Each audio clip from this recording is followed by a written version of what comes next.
Napahampas na lamang ang head coach ng Detroit Pistons na si Coach JB Bickerstaff pagkatapos na inilabas niya ang kanyang hinaing at reklamo sa mga officiating referee sa kanilang laban versus OKC Thunder.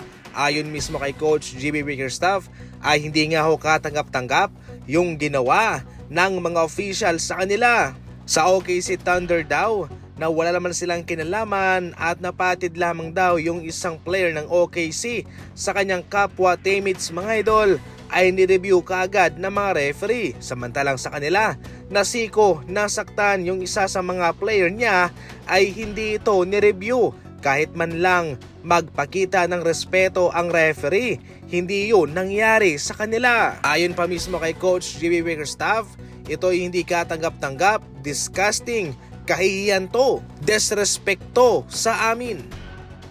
Samantala, eto mga idol, ang isang magandang balita ngayon sa Los Angeles Lakers despite sa kanilang patuloy na pagbagsak sa ilalim galing sa pangalawang seed.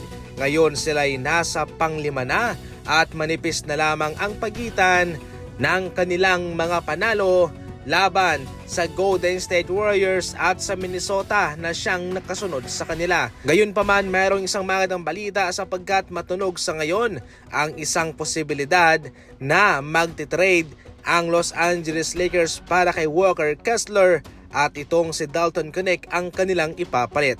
Kitang-kita naman na kanilang ginustong kunin si Mark Williams pero parang hindi yata sila nakontento.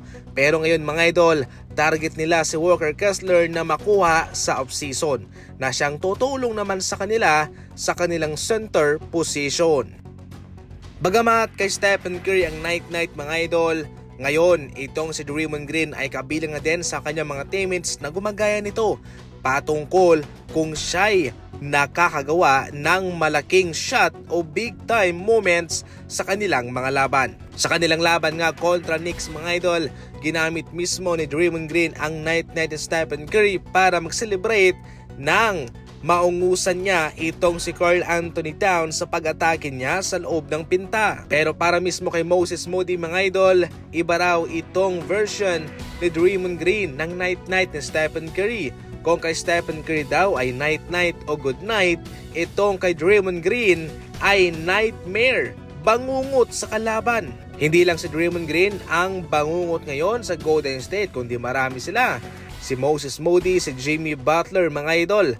Dahil itong si Green mga idol, itong mga gantong performance niya ay kanyang ginagawa way back 2015 nung sila'y nagkampiyon, kung saan siya ay kumakamada ng malaking puntos sa pag-rebounds pa, sa pag-assist at sa pagpukol ng tres. Kaya sa ngayon isa talagang bangungot itong Golden State Warriors dahil sa ginagawa ng mga kasama ni Stephen Curry.